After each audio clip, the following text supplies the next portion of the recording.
Gloire à Jésus, gloire à Jésus, gloire à Jésus. C'est l'apôtre des nations Bowie Von Serge, leader de l'église de Jésus-Christ en Côte d'Ivoire, leader du ministère des apôtres des nations et du mouvement de Jésus. Le lion conquérant redoutable et royal de la tribu de Juda.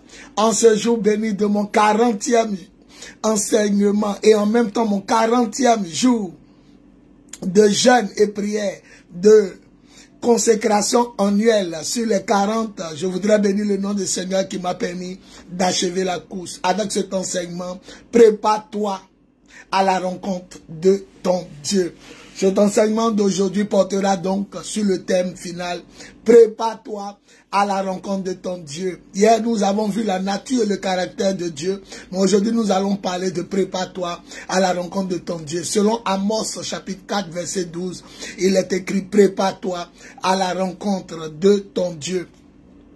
Il n'est pas mauvais de préciser que je suis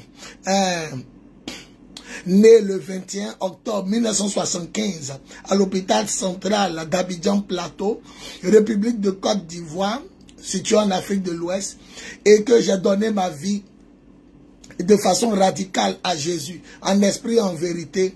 Le 1er mai 1995, j'ai arrêté de fumer, arrêté de me saouler et de vivre dans la débauche sexuelle et vestimentaire à partir du 1er mai 1995, d'où je n'ai jamais abandonné, trahi, ni reculé une seule fois avec le Seigneur.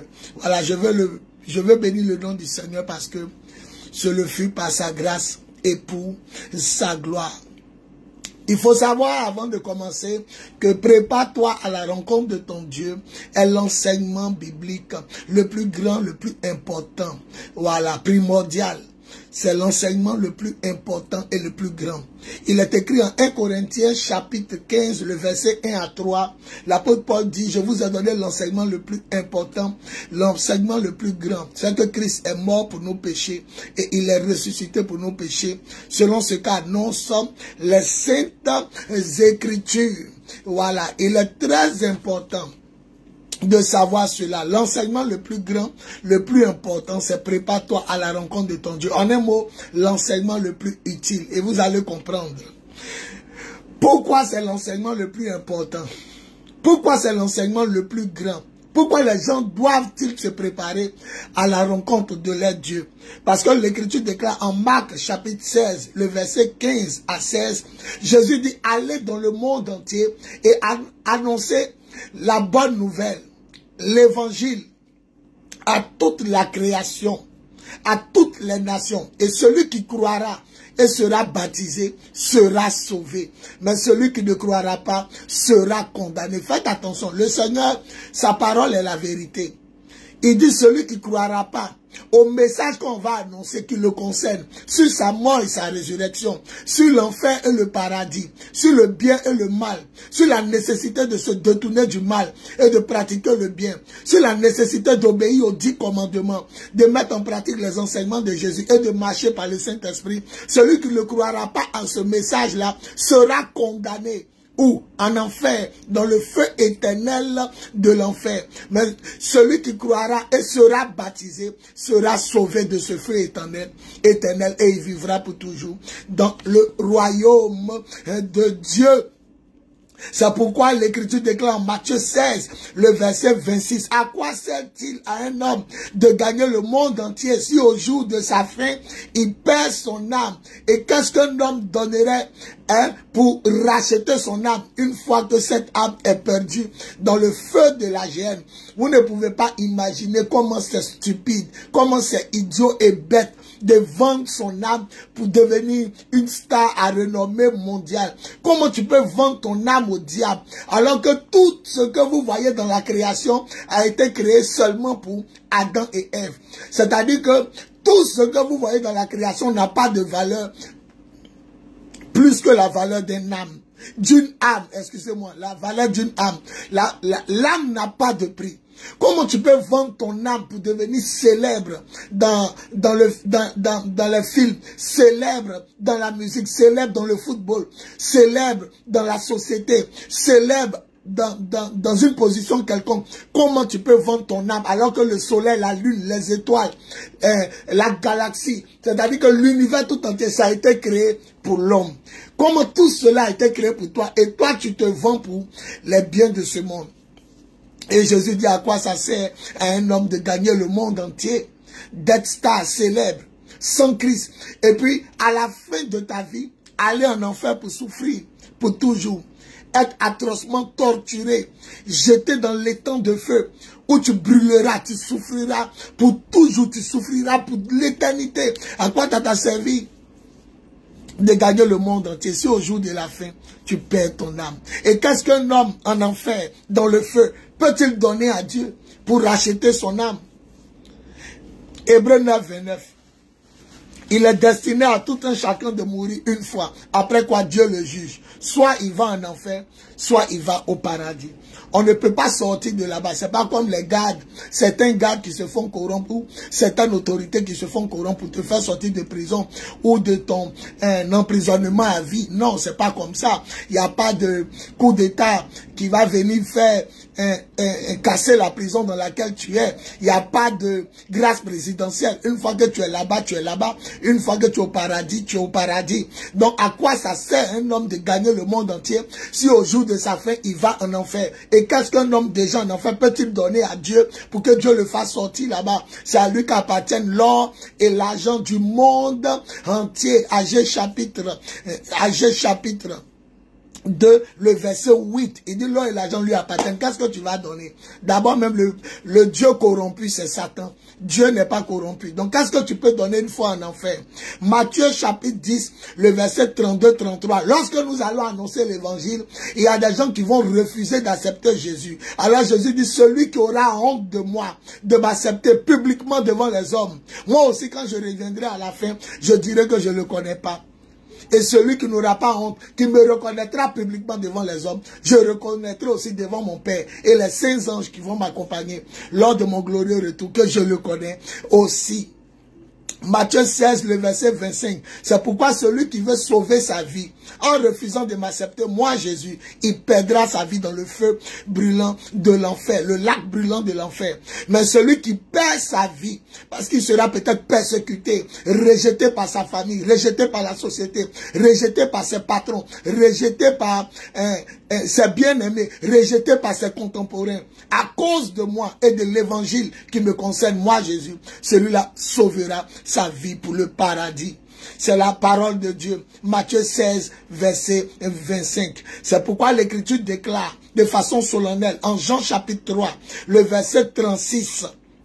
Celui qui a Jésus a la vie. Mais celui qui n'a pas Jésus n'a pas la vie. Mais il reste exposé à la colère de Dieu, à la géhenne, à l'enfer, au lac brûlant de feu, où brûle le soufre pour l'éternité. Donc la colère de Dieu, ce n'est pas un sentiment qui est dans le cœur de Dieu. C'est un lac qui bout, qui a été préparé pour le diable et ses anges. Matthieu chapitre 25, verset 41. C'était préparé depuis la fondation du monde entier pour le diable et ses anges. Car le diable a voulu prendre la place de Dieu en Matthieu 1. Ézéchiel chapitre 28.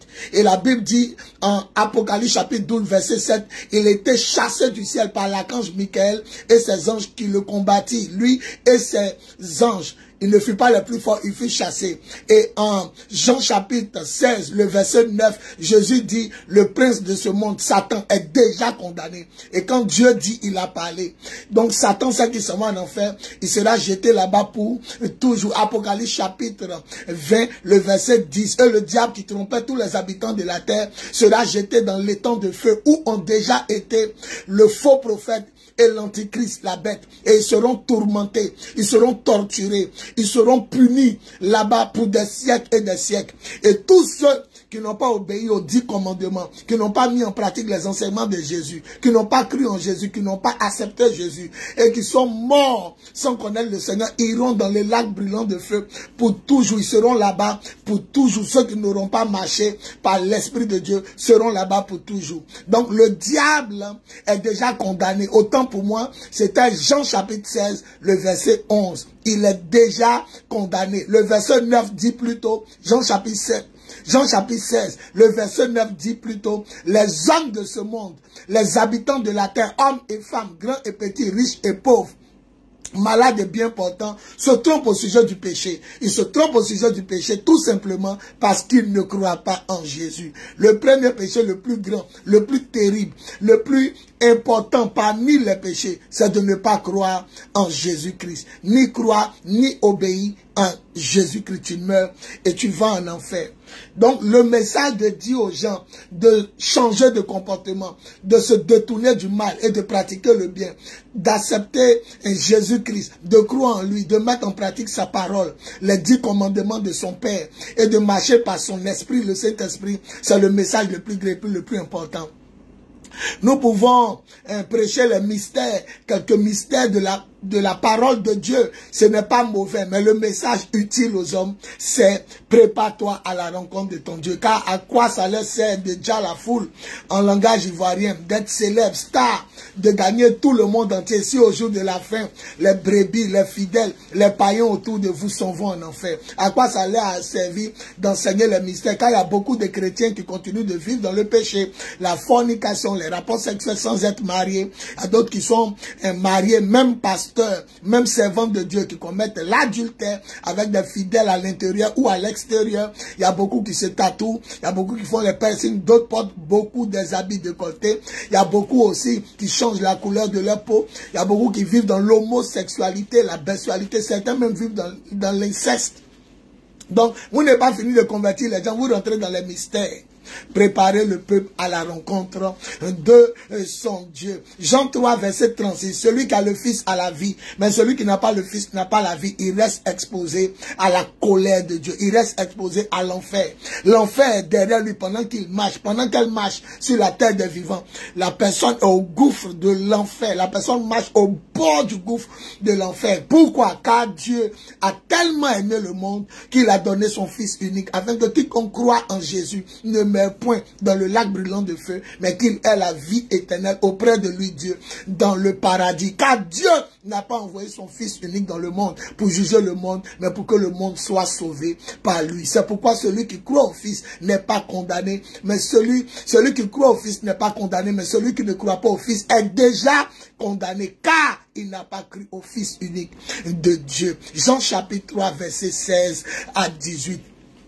Et le résultat de ceux qui auront cru ou de ceux qui n'auront pas cru se retrouve en Matthieu 25, le verset 46. Et les méchants iront à la punition, à la torture, à la souffrance éternelle, tandis que les justes iront à la vie, à la joie, au repos et à la paix, à la bénédiction éternelle. Alléluia. Matthieu 25, verset 46. Revenons à notre message.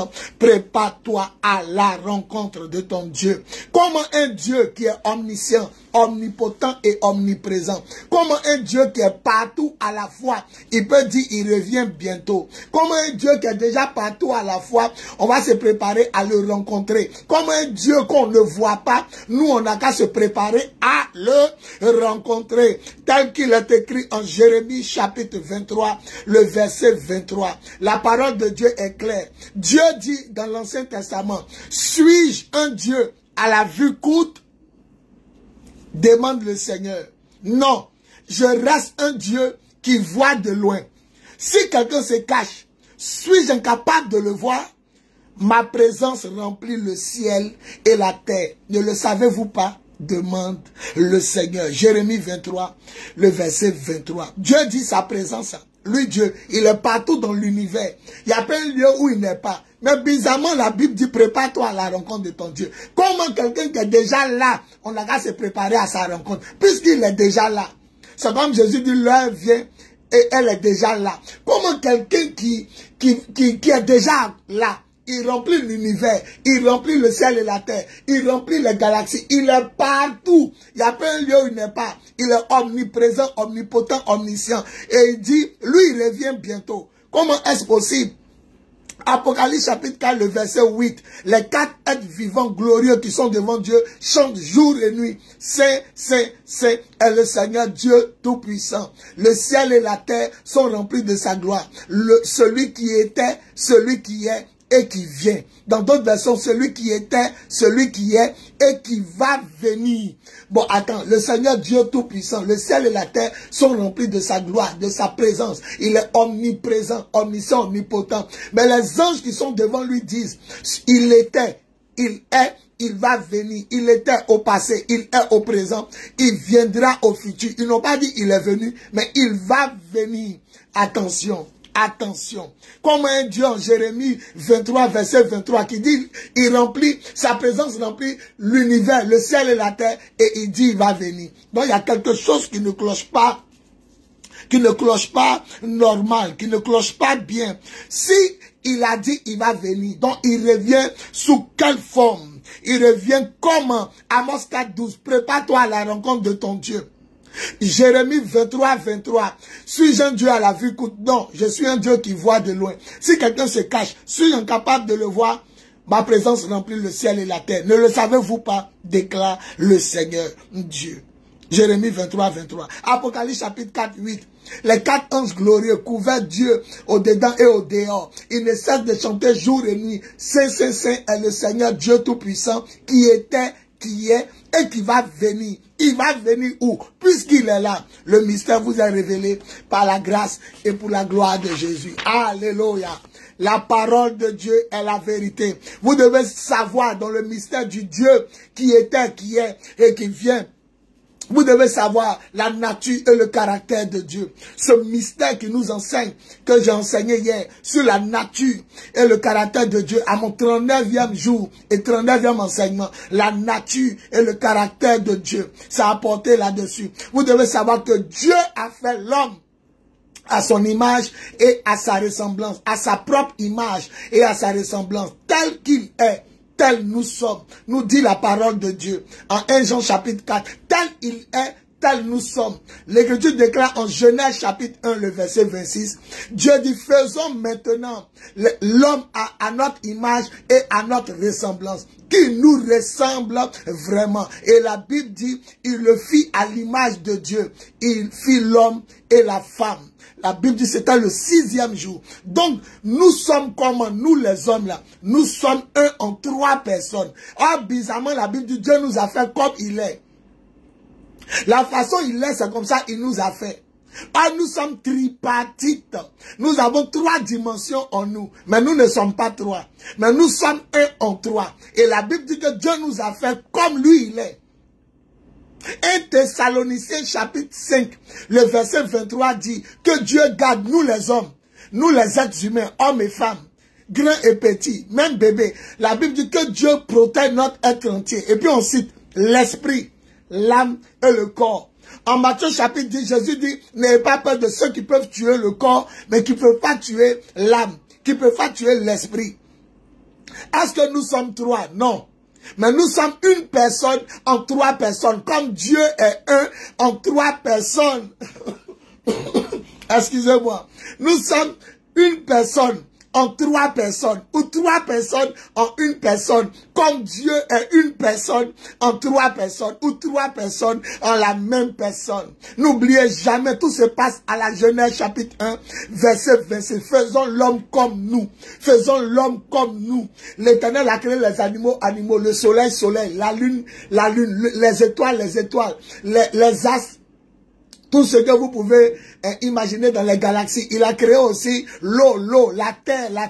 Il a créé les poissons, les oiseaux. Il a créé beaucoup de choses. Mais on dit pour faire l'homme, il s'est regardé comme s'il se regardait dans un miroir. Et il a fait l'homme comme lui. Or, bizarrement, nous sommes 3 en 1. Ou 1 en 3 personnes. En nous, il y a notre âme et notre esprit. Donc nous sommes esprit, âme et corps. Et Dieu, lui aussi, il est Père, il est parole et il est Esprit Saint. Le Père est assis sur le trône de gloire. Devant lui, 4 glorieux, 4 anges de gloire. Couvert Dieu au dedans et au dehors. Autour de lui, 24 vieillards. Et vous allez voir des milliards, des myriades et des myriades d'anges en train de le servir. Et un peuple qui le loue, en tenue blanche. Un peuple qui l'adore jour et nuit. L'adoration est continuelle dans le ciel. Apocalypse chapitre 4 nous parle de l'adoration dans le ciel. Apocalypse chapitre 5 nous parle aussi de l'adoration dans le ciel et la gloire que Jésus a dans le ciel, en tant que la parole de Dieu, l'agneau de Dieu, le Fils unique du Dieu vivant, qui enlève les péchés du monde, qui délivre, guérit, bénit et sauve l'humanité. Écoutez, par sa mort et sa résurrection. Alors, comment un Dieu qui est déjà là peut-il venir et se sortir de la bouche des 4 êtres vivants qui suivent Dieu partout, jour et nuit? Comme un Dieu qui est déjà là, peut-il dire, il vient? Le mystère se retrouve en Genèse, chapitre 1, le verset 26. Dieu nous a créés comme il est. Donc, il est donc une personne en 3 personnes, ou 3 personnes en la même et unique personne. Le Père, la parole et l'Esprit. Vous savez, le Saint-Esprit, la Bible l'appelle la main de Dieu. Lorsque le Saint-Esprit descend, si quelqu'un dit, la main de l'Éternel fut sur Élie. Jésus aussi veut dire qu'on sera gardé jusqu'à son retour par le Saint-Esprit. Il dit, personne ne peut arracher quelque chose de la main de Dieu. Il voulait dire que personne ne peut arracher quelqu'un que Dieu a attrapé par son esprit, scellé pour le jour de la rédemption. Voilà, la main de Dieu. Il dit, je vous ai fait sortir de l'Égypte, de l'enfer égyptien, par ma main puissante, ma main irrésistible. Voilà, quand Pharaon voulait empêcher le peuple de Dieu de sortir de l'Égypte, il dit, Moïse, il faut regarder, par ma poigne, par ma main, une main puissante l'obligera à vous faire sortir. Mais le Saint-Esprit est la main de Dieu. Jésus est la parole de Dieu. Dieu lui-même, il est Dieu. Donc Dieu, sa parole et son esprit, c'est la même personne. Moi, ma parole et mon esprit, c'est la même personne. Moi, mon corps, mon âme et mon esprit, c'est la même personne. Il n'y a pas 3 dieux, mais il y a un seul Dieu qui se révèle à toute sa création sous 3 formes. La forme du Père, la forme du Fils et la forme du Saint-Esprit. La parole est devenue un homme. Jean chapitre 1, le verset 14. Au commencement était la parole était avec Dieu et la parole était Dieu. Jean chapitre 1, 1 à 3. Tout fut créé par la parole, mais la parole était Dieu. Mais le verset 14, Jean 1, 14, que j'ai cité tantôt, dit la parole qui est Dieu là, c'est devenu un homme et a habité parmi les hommes pleine de grâce et de vérité. Cette parole qui est Dieu, qui est devenu un homme, a porté quel nom sur la terre? C'est Jésus. Donc Jésus dans son origine est la parole de Dieu. Mais en même temps il est Dieu. Car au commencement était la parole. La parole était avec, à côté. Mais cette parole-là, c'était Dieu. Et 1 Jean chapitre 1 verset 1 à 4 dit, l'apôtre Jean qui dormait sur la poitrine du Seigneur, il dit, je vous écris au sujet de la parole de vie. C'est-à-dire cette parole qui crée, cette parole qui réalise, cette parole qui donne la vie, cette parole qui est résurrection et vie. Il dit, je vous écris au sujet de la parole de vie qui a existé dès le commencement de toutes choses. Nous l'avons entendu, nous l'avons vu de nos propres yeux, nous l'avons regardé et nos mains, nous, Jean, moi Jean, nos mains l'ont touché. Quand cette vie est apparue, nous l'avons vu, excusez-moi. C'est pourquoi nous vous en parlons et nous vous annonçons la vie éternelle qui est auprès du Père, qui est auprès de Dieu. Et c'est ça, Jean chapitre 1, verset 1, au commencement était la parole était avec, auprès de Dieu, et la parole était Dieu. Nous vous annonçons la vie éternelle qui est auprès du Père et qui nous a été révélée. Nous vous annonçons ceci, pour que vous soyez parfaitement unis à nous dans la communion que nous avons avec le Père et avec son Fils Jésus-Christ, avec le Père et avec sa parole, Jésus-Christ. Nous vous écrivons ceci afin que notre joie soit complète. 1 Jean, chapitre 1, verset 1 à 4. Sorti de la bouche de Jean qui a mangé, qui a marché, qui a bu et qui dormait sur la poitrine de Jésus. Et il était le disciple que Jésus aimait. Vous devez savoir ce mystère, que Jésus-Christ de Nazareth, il est la parole de Dieu, et la parole de Dieu est Dieu. C'est pourquoi nous commençons à comprendre pourquoi Dieu, qui est déjà omniscient, omnipotent, omniprésent, qui est déjà là, peut dire, il vient. Il a pris la forme humaine, et il est devenu semblable aux hommes.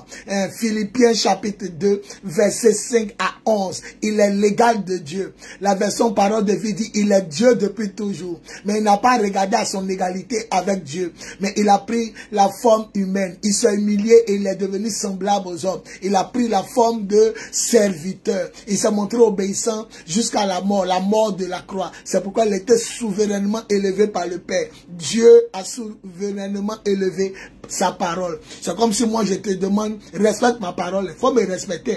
Voilà, donc jamais j'amène du respect à ma parole. J'honore ma parole. Je vénère ma parole. J'élève ma parole. Car la parole du roi est sacrée. À plus forte raison, la parole de Dieu. Si le roi dit à mort, on te met à mort. Quel que soit ce que tu as fait. Si le roi dit à vie, on te laisse vivre. Quel que soit ce que tu as fait. Si la parole d'un roi est sacrée, à plus forte raison, la parole de Dieu qui a créé le ciel et la terre. La Bible dit toute chose fut créée par Jésus. Et rien de ce qui existe n'a été fait sans Jésus. En lui était la vie et la vie était la lumière des hommes. Jean chapitre 1, verset 1 à 4.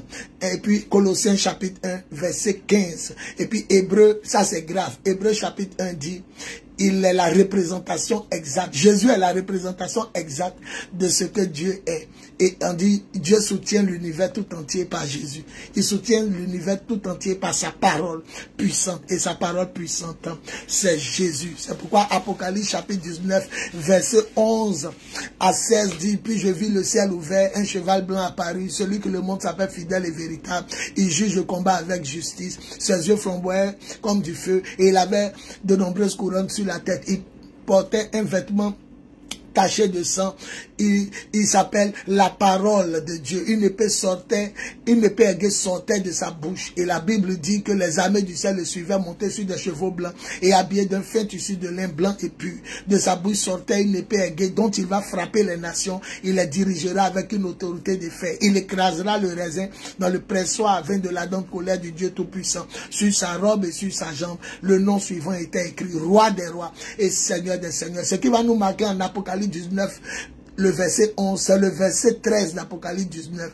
On dit, celui qui monte le cheval blanc s'appelle la parole de Dieu. Et les anges l'accompagnaient, les armées du ciel le suivaient.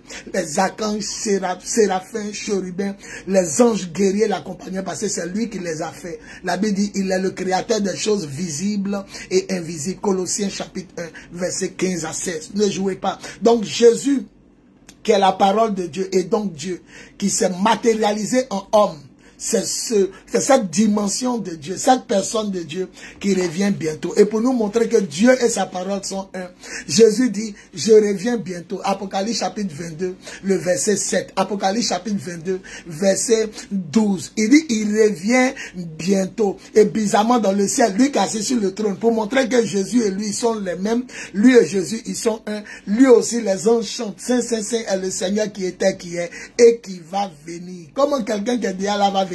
Parce que sa dimension qui est la parole, qui a pris la forme humaine, revient bientôt. Alléluia. Gloire à Jésus. Dans le mystère et le mystère de la nature et du caractère de Dieu, on a vu ça hier. Dieu est Père, parole et Esprit Saint. Au ciel, je disais tantôt, nous allons voir le Père assis sur le trône. Nous allons voir quelqu'un à côté de lui. Puisqu'on dit la parole était avec. Voilà, la parole était avec. Donc, on va voir quelqu'un qui est lui-même, mais à côté de lui. C'est comme toi, l'homme. Ton âme est à côté de toi. Il y a ton corps, il y a ton âme. Quand on demande qui est à côté, c'est ton âme. Mais l'âme, c'est qui? C'est toi. Quand on demande qui est assis, c'est toi. Mais toi, c'est qui? C'est ton âme.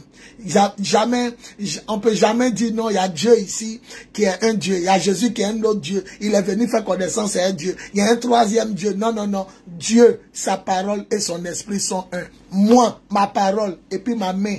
Le Saint-Esprit, c'est la main de Dieu. Moi, ma parole et ma main, mon esprit, on est un. Moi, mon corps et mon esprit, on est un. Nous ne disons pas que il y a moi, il y a ma parole à part. Non, non, non. Nous trois, nous formons l'unique et même personne. Comme Dieu, sa parole et son esprit forment l'unique et même personne. Celui qui a vu le Père a vu la parole. Celui qui a vu la parole a vu l'esprit. Celui qui a vu l'esprit a vu la parole, a vu le Père. Car le Saint-Esprit est Dieu, Jésus est Dieu et le Père lui-même est Dieu.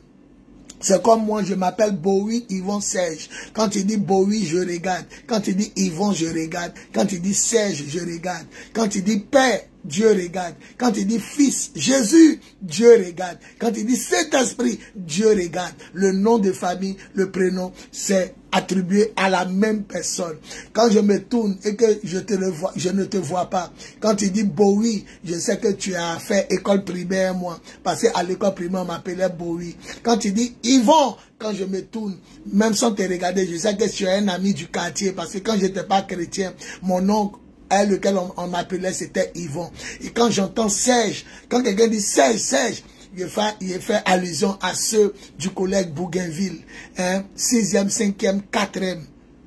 Au collège, on m'appelait Serge. Voilà. Donc, quand tu écris Bowie, je regarde. Quand tu dis Yvon, je regarde. Quand tu dis Serge, je regarde. Est-ce que c'est 3 personnes? Non, c'est moi, la seule et unique personne.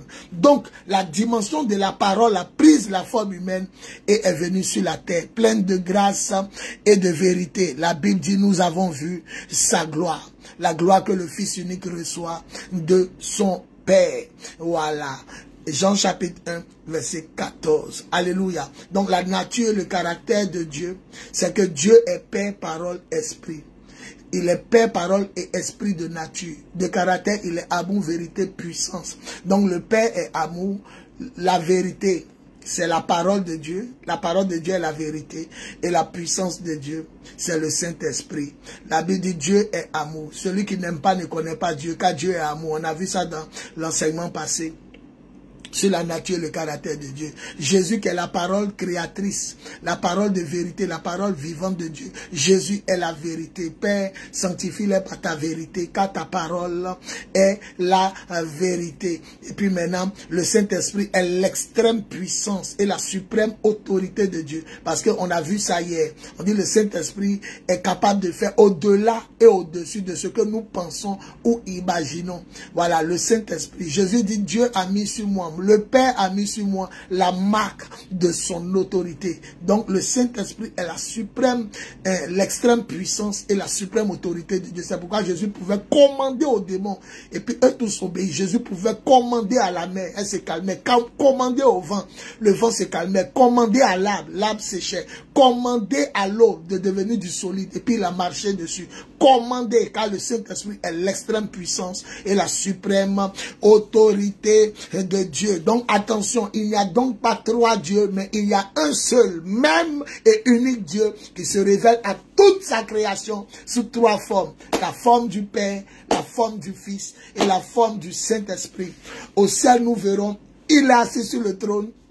Nous verrons, il est à côté du trône, ses mains sont transpercées, son côté est transpercé, et nous verrons l'Esprit Saint qui nous enseigne, qui nous parle, qui nous utilise puissamment dans la dimension de la divinité et de la gloire de Dieu. Tout ceci, en Genèse 1, 26, faisons l'homme comme nous sommes. Quand tu es seul, tu ne dis pas faisons, tu dis je fais. Et puis d'ailleurs, tu ne parles pas, tu parles à qui? Puisque tu es seul. Mais il dit faisons, c'est-à-dire le Père était là. Sa parole était là, et puis son esprit était là. Donc sa parole parle, le Père lui-même il parle, et puis l'esprit lui-même parle. En Actes des Apôtres chapitre 13, pendant qu'il jeûnait et priait, le Saint-Esprit dit, tu vois, là c'est l'esprit qui parle. Ça c'est lui qui est en train de parler. Le Saint-Esprit dit, mettez-moi Paul et Barnabas à part pour l'œuvre à laquelle je les ai appelés. Est-ce que le Saint-Esprit les avait envoyés? C'était Jésus qui les avait envoyés, mais les 3 sont un. Donc Dieu, l'Esprit, sa parole, le Saint-Esprit, la parole, Dieu, ou même Dieu, l'Esprit, la parole, les 3, c'est le même. Quand je parle, c'est mon esprit qui parle, c'est mon âme qui parle, c'est mon corps qui parle. Les 3 sont un. Quand je dis viens, il y a ce que moi-même je veux te dire de venir. Il y a ma bouche qui est ma parole, Jésus, la parole de Dieu qui te dit viens, et puis il y a ma main, le Saint-Esprit qui te dit viens. Tu ne peux pas dire viens pendant que ta tête remue non. Tu ne peux pas dire oui pendant que ta tête dit non, et puis ta main dit oui, ou bien ta main dit non. Tu ne peux pas dire non pendant que tu dis oui. Tu peux pas. Les 3 ne peuvent pas se mélanger. Les 3 sont un. Donc quand Jésus a parlé, c'est le Père qui a parlé. Quand Jésus a parlé, c'est l'Esprit qui a parlé. Il dit le Père et moi nous sommes un. Jean chapitre 10, le verset 30. Sinon Jésus lui-même il est le Père. Seigneur, montre-nous le Père et on sera content. Il y a longtemps je suis avec toi et tu ne me connais pas Philippe. Celui qui m'a vu a vu le Père. Pourquoi dis-tu montre-nous le Père? Jean chapitre 14, verset 5, 6, 7, 8, 9. Voilà, si vous voulez même 10, la main du Seigneur est avec vous. Voilà, donc maintenant nous allons terminer cet enseignement. Il y a un constat, Jésus est donc Dieu. Il est donc la parole de Dieu. Il est donc la parole de Dieu et il est donc Dieu. Au commencement était la parole était avec Dieu et la parole était Dieu. Et Jésus est donc Dieu. La parole qui revient bientôt. comme il a dit lui-même dans sa parole. Apocalypse 22, 7. Écoute, dit Jésus, je viens bientôt. Apocalypse 22, 12. Je viens bientôt. Je suis l'alpha, l'oméga, le premier, le dernier, le commencement et la fin. Je viens avec mes rétributions pour rendre à chacun selon ce qu'est son œuvre. Alléluia, alléluia, alléluia. Maintenant, nous allons poser maintenant cette dernière question avant de terminer l'enseignement.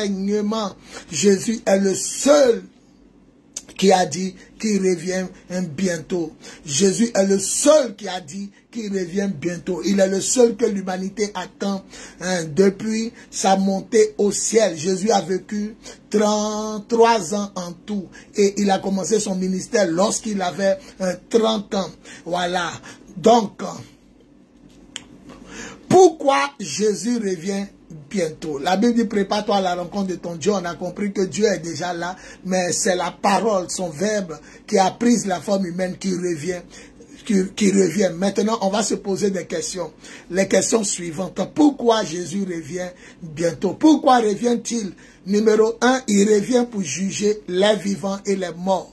Jésus revient pour juger les vivants et les morts. Au tribunal, le juge fait quoi? Il juge le coupable, il juge l'innocent, il juge l'acquitté par sa parole. C'est pourquoi Jésus dit en Jean chapitre 5, le Père lui-même ne juge personne, mais il a remis tout au Fils, le droit de juger. Pourquoi? Parce qu'il est le Fils de Dieu. Il est la parole de Dieu. Au tribunal, c'est la parole qui juge, qui condamne ou qui acquitte. Donc Jésus, qui est la parole du grand juge, le juge des juges, le Dieu tout-puissant, il jugera les vivants et les morts. Pourquoi Jésus revient-il? Pour juger premièrement tous les vivants et les morts. Apocalypse chapitre 20, le verset 11 à 15, la mort va rejeter les morts qu'elle contenait. Le séjour des morts, où ils sont là-bas en attente, le séjour des morts et le monde des morts vont rejeter les morts qu'ils contenaient. Et tous seront devant le trône de celui qui est assis sur le trône blanc, Jésus-Christ de Nazareth, qui a le pouvoir de juger les vivants et les morts. Et des livres furent ouverts, et chacun fut jugé selon ce qui était écrit dans ses livres. Et un autre livre fut ouvert, c'est le livre de vie qui appartient à Jésus. Et quiconque n'avait pas son nom trouvé dans le livre de vie qui appartient à Jésus fut jeté dans l'étang de feu. Où brûle le soufre, c'est la seconde mort. Même la mort, l'enfer et le monde des morts seront eux aussi jetés dans l'étang de feu. Or, bizarrement, quand nous lisons Exode, l'Ancien Testament, Moïse dit, Seigneur, enlève mon nom du livre de vie. Si tu refuses de pardonner à Israël son péché, son refus de rentrer en terre promise, Dieu dit à Moïse, ça c'est l'Ancien Testament, pour montrer que Jésus est Dieu et son Père sont un. Dieu dit à Moïse, non, je n'enlève pas ton nom de mon livre de vie. Je vais retrancher le nom de ceux qui ont péché contre moi, mais je ne retranche pas ton nom. Or, bizarrement, en Apocalypse chapitre 20, le verset 11 à 15, la Bible dit, il y a le livre de Dieu. Et quiconque n'a pas son nom dedans est jeté pour toujours dans le lac brûlant de feu où brûle le soufre. C'est la seconde mort. Ils seront jetés là-bas avec le diable et ses anges pour toujours. Donc Jésus revient juger les vivants et les morts. D'abord, il revient pour les juger. 2 Timothée chapitre 4, le verset 1. L'apôtre Paul dit à son fils spirituel Timothée, je te conjure devant Jésus-Christ, devant Dieu le Père, et je te conjure devant Jésus-Christ qui viendra et reviendra juger les vivants et les morts. Voilà, tous les épîtres de Pierre, de Paul, tout le monde parle, Jésus reviendra juger les vivants et les morts. La preuve même qui montre que lui-même il viendra juger les vivants et les morts. Matthieu chapitre 25, verset 46. Il revient juger les vivants et les morts et il vient séparer les bons des mauvais, les méchants des gentils, les saints des pécheurs, ceux qui appartiennent à Dieu de ceux qui appartiennent au diable. Il vient séparer, il vient juger les vivants et les morts et séparer ceux qui appartiennent à la lumière et ceux qui appartiennent aux ténèbres, ceux qui appartiennent à l'enfer et ceux qui appartiennent au paradis, ceux qui appartiennent à Dieu et ceux qui appartiennent au diable. Matthieu 25, verset 31 à 46. Au jour de la fin du monde, Jésus va s'asseoir sur le trône, les habitants de la terre seront rassemblés devant lui et il séparera les bons des mauvais. Il dira à ceux qui ont été bons, béni soit béni soyez-vous qui êtes bénis par mon Père, car voici. Et possédez le paradis, le royaume qui a été préparé pour vous depuis la création du monde. Et il dira maintenant à ceux qui ont été mauvais, éloignez-vous de moi, vous qui êtes maudits par Dieu. Et allez dans le lac brûlant de l'enfer qui a été préparé pour le diable et ses anges. Et l'Écriture déclare en Matthieu 25, à la fin de ce chapitre que j'ai entamé, le verset 46, et les méchants iront à la punition éternelle, tandis que les justes iront à la vie éternelle.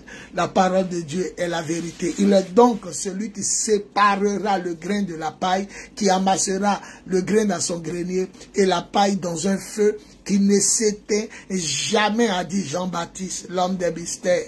Alléluia. Gloire à Jésus. Quand reviendra-t-il? Quand reviendra-t-il? En quelle année? Quand Jésus reviendra-t-il? Quand Dieu, la parole de Dieu, le Verbe de Dieu, quand le Verbe de Dieu reviendra-t-il? Quand Jésus reviendra-t-il? La Bible déclare, nul ne sait ni le jour, ni l'heure. Matthieu 25, le verset 13. Personne ne connaît ni le jour, ni l'heure. Mais le Seigneur a promis revenir. Et qu'est-ce qui va se passer? Troisième question. Qu'est-ce qui va se passer quand il va venir? Il y a deux apparitions de Jésus. Il y a la première apparition où il revient et puis il aura l'enlèvement. Mais il ne viendra pas d'abord sur la terre. Et il y a la deuxième apparition où il viendra et ça sera la fin du monde. Et lorsqu'il va venir, voilà les signes qui vont se produire. Matthieu 24, 40 à 44. Lorsque nous lisons, il dit, le Fils de l'homme viendra à l'heure que vous ne connaissez pas. Restez éveillés, car si le propriétaire de la maison savait à quelle heure le voleur viendrait au milieu de la nuit, il ne dormirait pas, il resterait éveillé. Vous donc, ne dormez pas, restez éveillés, car vous ne savez à quelle heure votre Seigneur revient, ni le jour, ni l'heure. Matthieu 24, 40 à 43. En Luc 17, verset 34 à 36, c'est très grave. Il dit, deux personnes seront couchées sur un lit. Une personne sera enlevée et l'autre sera laissée. Ça veut dire que même si vous êtes marié légalement et que parmi vous un vit dans l'adultère ou dans la dépravation, l'abomination, la saleté sexuelle, on peut enlever même l'autre et puis laisser l'autre. Donc deux personnes seront couchées dans un même lit. Ça peut être deux frères, deux sœurs. Ça peut être aussi un frère et sa sœur. Ça peut être aussi un mari et sa femme. Ça peut être deux personnes quelconque. Il dit une personne va disparaître et l'autre sera laissée. Ça c'est la première venue de Jésus. C'est-à-dire après sa résurrection, il reviendra mais il sera dans les airs. Et les gens seront enlevés en un clin d'œil. Vous voyez mon œil? En un clin d'œil. La façon ça se ferme rapidement, ça s'ouvre là. Les gens seront enlevés de leur sommeil et de leur nuit en un clin d'œil. C'est pourquoi nous devons veiller. Voilà.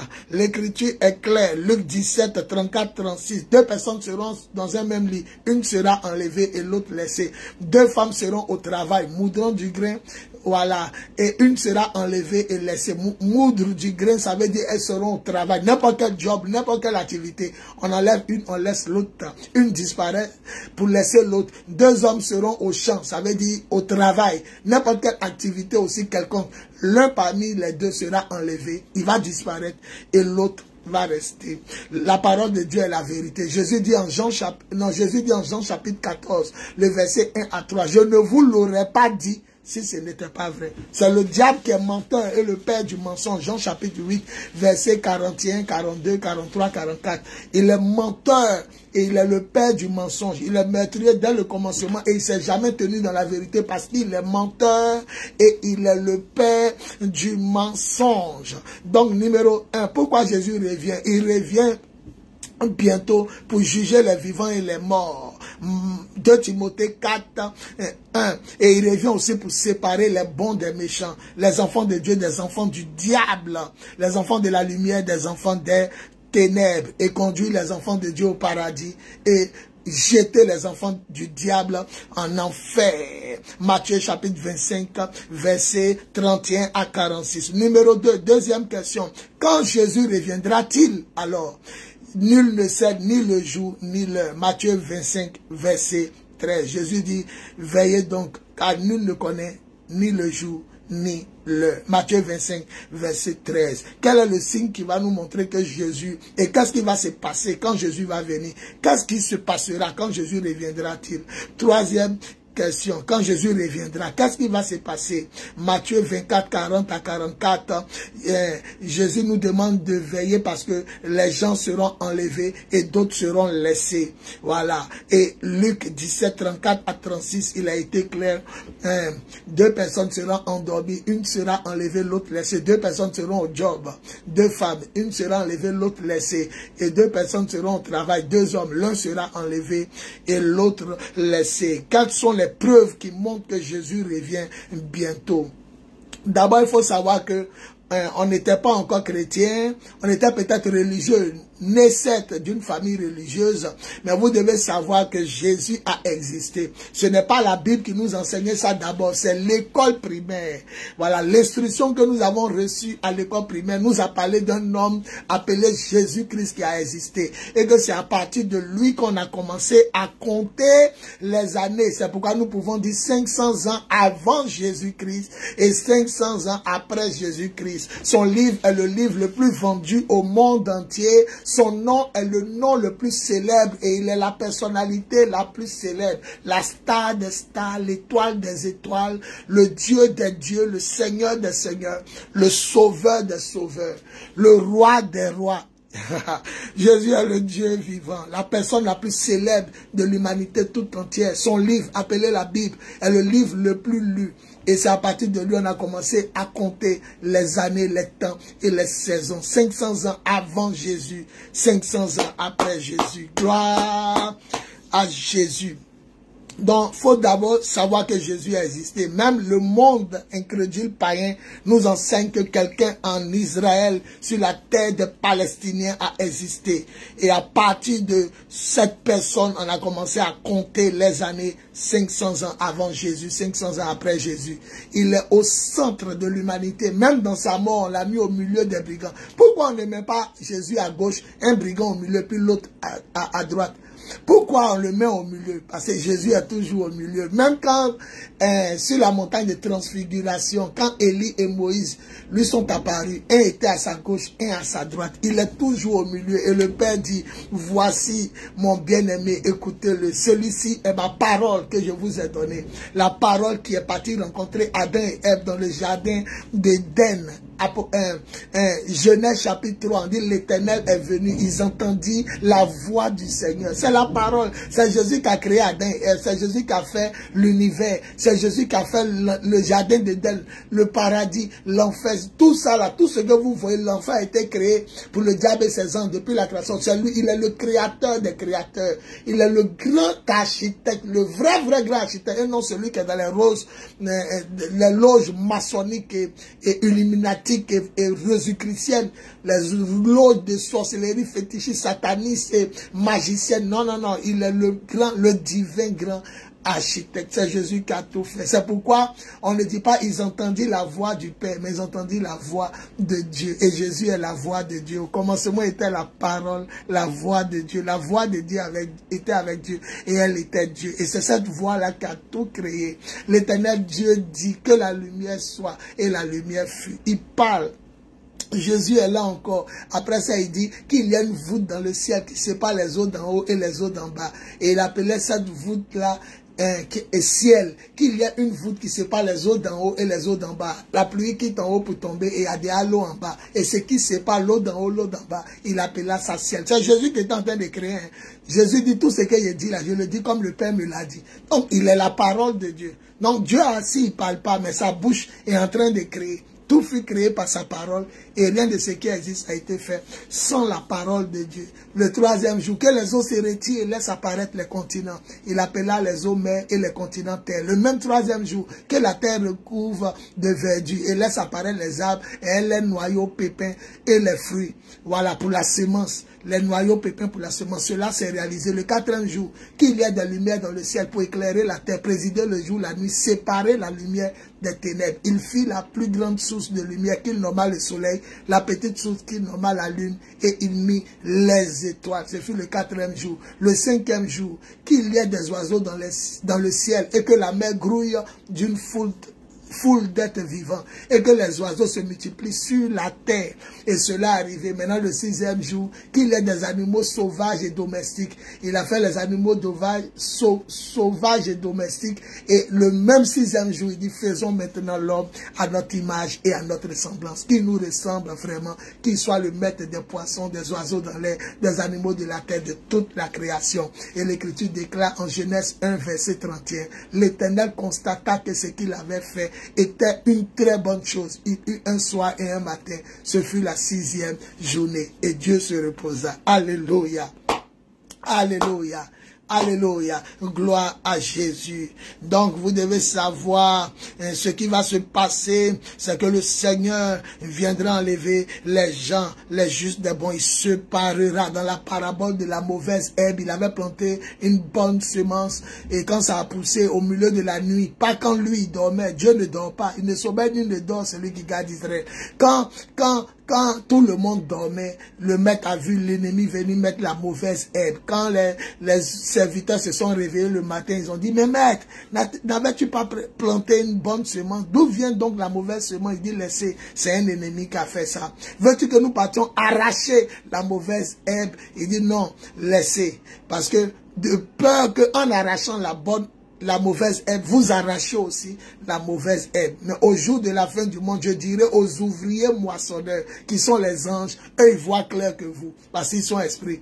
Voilà, ils viendront enlever la mauvaise herbe. Les gens mauvais qui font tomber les autres dans le péché, qui commettent le péché sur les gens, qui les tuent, qui commettent l'abomination sexuelle sur les gens, en tout cas qui font du mal sur la terre, ceux qui poussent d'autres aussi à faire le mal, les anges les sépareront des biens, et je leur dirai, amassez mon herbe, la bonne semence dans mon grenier, le paradis, et jetez la mauvaise herbe, ceux qui appartiennent au mal, qui font le mal aux autres, ou qui poussent les autres au mal, ceux qui poussent les autres aussi à être tentés, à mal agir, à s'habiller mal, à vivre dans le péché sexuel ou dans la gloutonnerie, la gastronomie, c'est-à-dire gloutonnerie, excès de table. Ceux qui poussent les autres à agir mal, qui agissent eux-mêmes mal ou qui font du mal aux autres. Je dirai aux anges à la fin du monde, quand vous les aurez séparés des biens, jetez-les dans le feu qui ne s'éteint jamais. Vous verrez ça en Matthieu chapitre 13. Vous verrez la parabole de la mauvaise herbe et de la bonne herbe. Jésus revient bientôt. Alléluia. Voilà.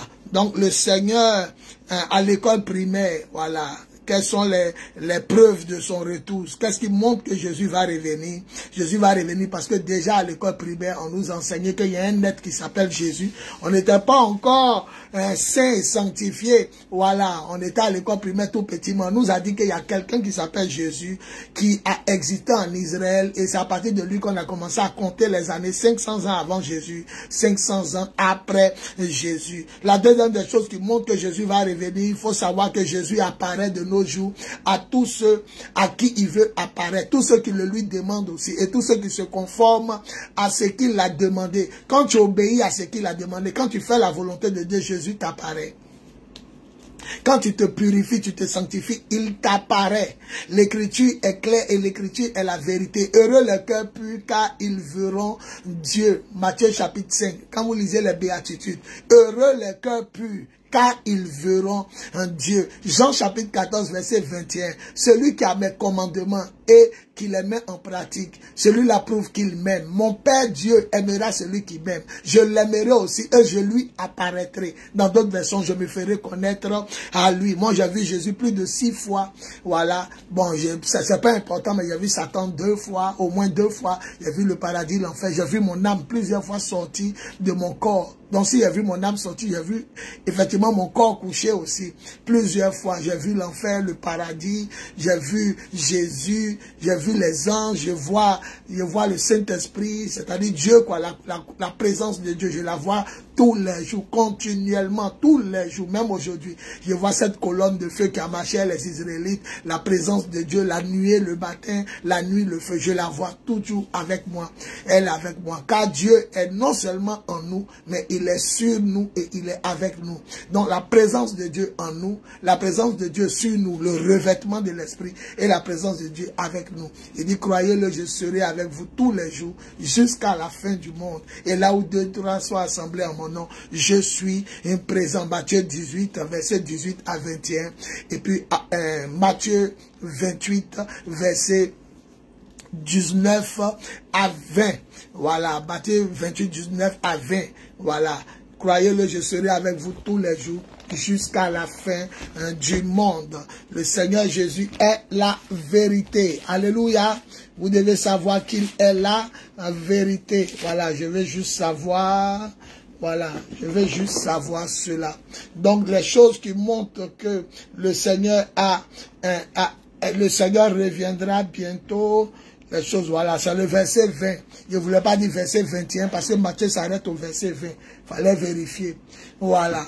Donc, 1, à l'école primaire, on nous parle de lui. Numéro 2, il apparaît. Vous partez sur Internet, vous tapez « J'ai vu Jésus ». Partie recherche, vous allez voir des milliards et des milliards de personnes, même des gens qui ne sont pas chrétiens, il leur apparaît. Voilà, donc il apparaît aux gens selon sa souveraineté, sa volonté. Il fait ce qu'il veut. Il y a des gens qui vont l'obliger à vouloir leur apparaître. Il n'est pas obligé de t'apparaître. Voilà, il est souverain. Il fait ce qu'il veut. Voilà les bergers, quand Jésus est né, ils n'ont rien demandé, mais les anges leur sont apparus. Réjouissez-vous, car aujourd'hui dans la patrie de David est né le Christ Jésus, votre Seigneur, le Sauveur, le Seigneur. Ils n'ont rien demandé, Dieu leur est apparu. Ou les anges leur sont apparus. L'Écriture déclare en 1 Corinthiens chapitre 15, le verset 1 à 5 jusqu'à 7. 1 Corinthiens chapitre 15, verset 1 à 7.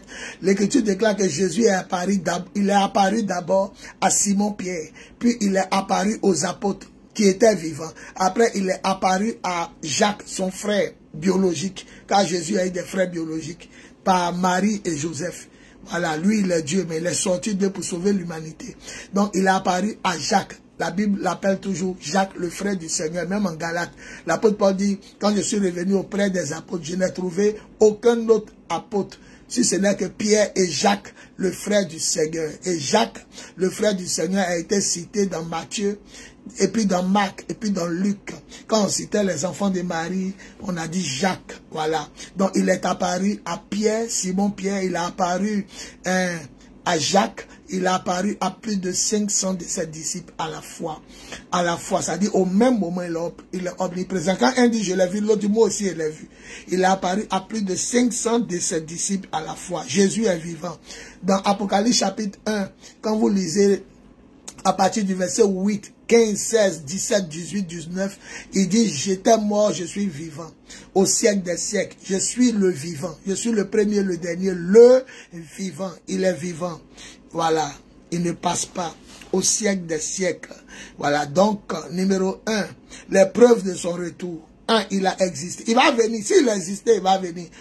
L'école primaire nous dit qu'il existait 500 ans avant Jésus. On n'était même pas chrétien, mais on étudiait 500. Telle chose est venue 500 avant Jésus, 500 ans après Jésus. C'est à partir de sa naissance, donc, on a commencé à compter les années. Si nous disons nous sommes en telle année, c'est à partir de sa naissance.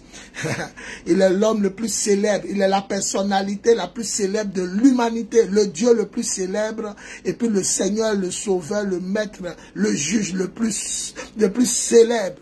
Jésus est le sauveur le plus célèbre de l'humanité. Et nous avons vu aussi que la deuxième preuve, c'est que Jésus est apparu. Il apparaît toujours aux gens. Moi-même est apparu, il m'apparaît et m'apparaîtra toujours. D'ailleurs, je vois Dieu, je vois sa sainte et divine présence tous les jours, par la grâce et pour sa gloire. Troisième chose qui montre que Jésus va revenir, les miracles. En Marc chapitre 16, verset 17, il dit, voilà les signes qui accompagneront ceux qui auront cru. En mon nom, ils chasseront les démons. Est-ce qu'aujourd'hui, les gens ne chassent pas les démons? Et est-ce que les démons ne sortent pas au nom de Jésus? Est-ce que les démons ne sortent pas en son nom? Si. Voilà les signes qui montrent qu'il a existé. Et s'il a existé, c'est qu'il va venir. En mon nom, ils chasseront les démons. Ils parleront en langue. Est-ce que nous, on ne parle pas en langue?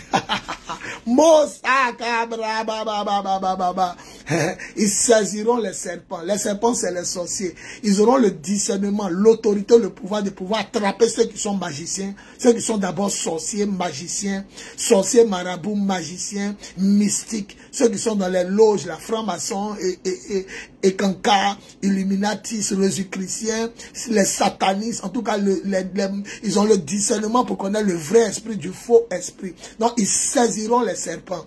Et dans le sens aussi figuré ou sens propre, un serpent a mordu, une vipère a mordu l'apôtre Paul. Dans le livre des Actes des Apôtres, il a mordu, et elle a mordu. La vipère a mordu l'apôtre Paul. Il était allé ramasser du feu. Ils étaient sortis d'un naufrage. Et puis, il pleuvait sûrement. Tout était mouillé. Bon, ils étaient sortis de l'eau. Donc, ils étaient en train de se réchauffer autour du feu. Ils partaient ramasser quelques broussailles, quelques bois pour jeter dans le feu. Et le serpent aime la chaleur. Voilà, surtout en temps frais, le serpent aime, le feu l'attire. Donc, comme il y avait le grand feu, le serpent était attiré. La Bible dit, il mordit, le serpent mordit Paul et resta sur sa main. Paul secoua le serpent, le jeta dans le feu. Et tous ceux qui étaient autour disent, ça là vraiment, il va mourir. Parce que d'abord, il était un criminel pour eux. Et Paul partait être jugé à Rome, en Italie. Il était dans le bateau des assassins.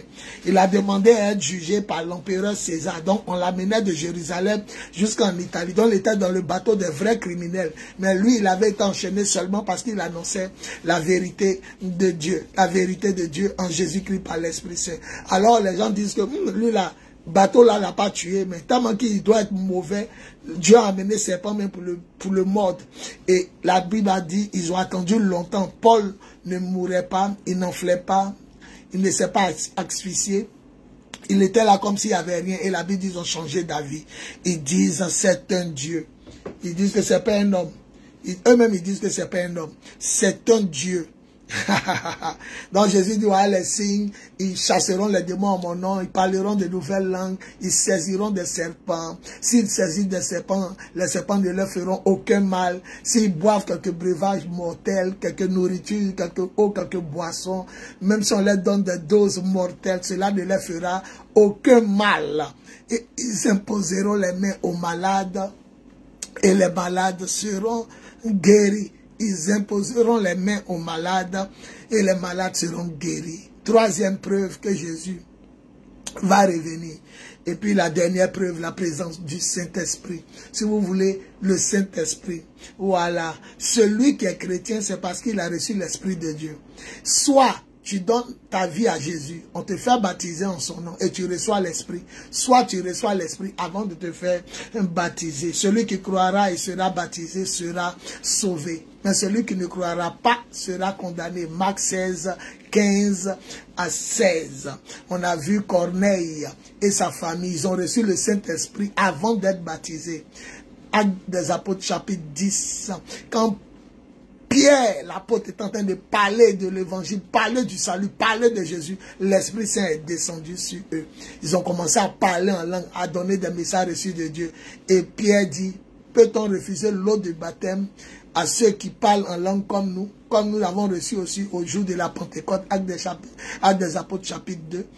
Est-ce qu'on doit les priver aussi de l'eau du baptême? Or, Jésus a dit en Jean chapitre 3 que celui qui n'est né d'eau et d'esprit ne peut jamais entrer ni voir le royaume des cieux. Le seul qui est rentré au paradis sans être baptisé, c'est le brigand à la croix qui a dit, Seigneur, souviens-toi de moi quand tu reviendras comme roi. Jésus dit, je te le déclare, c'est la vérité, tu seras avec moi dans le paradis aujourd'hui même. Parce que ce monsieur ne pouvait plus descendre pour se faire baptiser. Il faudrait te faire baptiser. Donc des gens ont été baptisés avant de recevoir le Saint-Esprit. Actes des Apôtres chapitre 8, Philippe allait prêcher en Samarie. Il a converti des gens et quand Pierre et Jean sont arrivés après leur baptême, on leur a imposé les mains et ils ont commencé à parler en langue. Donc eux, ils ont reçu le Saint-Esprit après leur baptême. Mais les gens de Corneille, eux, eux, ils ont reçu le Saint-Esprit avant leur baptême. Les gens de Philippe à Samarie, eux, ils ont reçu le Saint-Esprit après leur baptême.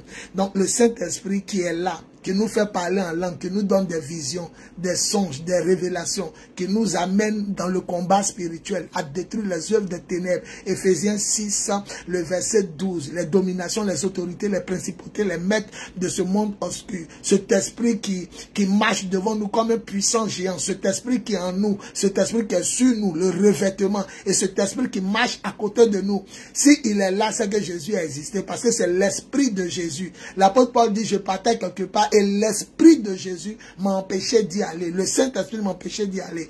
Donc si son esprit est là, c'est qu'il n'est pas loin. Si mon âme est quelque part, mon corps n'est pas loin. Si mon corps est quelque part, mon âme n'est pas loin. Si Dieu est quelque part, sa parole n'est pas loin. Si la parole de Dieu est quelque part, son esprit n'est pas loin. Si l'esprit de Dieu est là, c'est que Jésus est là. Et il a existé. Donc le Saint-Esprit est la preuve de l'existence de Jésus, à moins que ce soit un démon qui t'utilise. Sinon, si tu marches dans l'esprit de Dieu, si tu mets en pratique les enseignements de Jésus et si tu obéis au commandement de Dieu, tu as vraiment le Saint-Esprit. Personne ne peut obéir à Dieu et puis avoir un démon. C'est pas possible. Si tu fais ce que Dieu veut, ton comportement sera comme Dieu veut, a-t-il dit dans l'Ancien Testament, Deutéronome 18, 18. Et tu seras sauvé. Tu auras l'Esprit de Dieu. Donc l'Esprit de Dieu est la preuve que tu es sauvé. David dit, Seigneur, ne me punis pas, ne me rejette pas loin de ta face, ne me retire pas ton Saint-Esprit. Le psaume 51, ne me retire pas ton Esprit Saint. Pardon, ne me rejette pas loin de ta face, ne me retire pas ton Esprit Saint. Jésus dit, c'est l'Esprit qui donne la vie. L'homme seul n'aboutit à rien. Sans le Saint-Esprit, tu ne peux pas. Tu ne connais même pas où le paradis est. Et le Saint-Esprit est la main de Dieu. Donc quand Jésus sera dans le ciel, il reviendra là. Les gens vont disparaître comme ceux qui ont le Saint-Esprit, il disparaît avec eux. Donc c'est comme quelqu'un qui a plusieurs mains, qui descend sa main dans le monde et qui enlève ceux qui lui appartiennent en un coup. Donc le Saint-Esprit sur moi est la main de Dieu. Voilà. Donc il a posé sa main prête à nous enlever au moment où la trompette sonnera. Décision du Père. Et lui-même, il a le Père. La parole de Dieu. Et les famines, bon, ça, c'est des signes courants. Les tremblements de terre, les famines, les guerres, les épidémies, l'abomination sexuelle, les gens couchés, les animaux. Ça dit, ils ont dépassé même l'homosexualité. L'homme qui couchait, l'homme, femme qui couchait, la femme. Changer couleur de leur peau, piercing. Il y a d'autres même qui font chirurgie esthétique pour devenir lion, panthère. Il y a une qui est devenue cheval. Elle a allongé même sa bouche comme pour cheval. Bon, des milliards pour... Bon, il y a d'autres qui couchent un poupée. Bon, il y a d'autres qui couchent. Il y a vu une femme qui a fait l'amour et arbre. Elle aime la nature. Elle fait l'amour et la nature, la végétation. Bon, en plus de ces abominations-là, bon, on ne sait plus maintenant ce qu'ils vont faire. Des garçons qui adoptent enfants. PDPDI. Il ne peut pas faire enfant, mais ils adoptent enfants. Qui est papa, qui est maman, on ne sait pas. Des femmes lesbiennes qui adoptent enfants. Qui est papa, maman, on ne sait pas. En plus de toutes ces abominations-là, ce sont les signes qui montrent que Jésus arrive. Le péché s'est accru. L'abomination, le mal, la dépravation. Les gens vivent dans les rapports sexuels sans être mariés. Les tremblements de terre qui venaient une fois par an sont fréquents maintenant.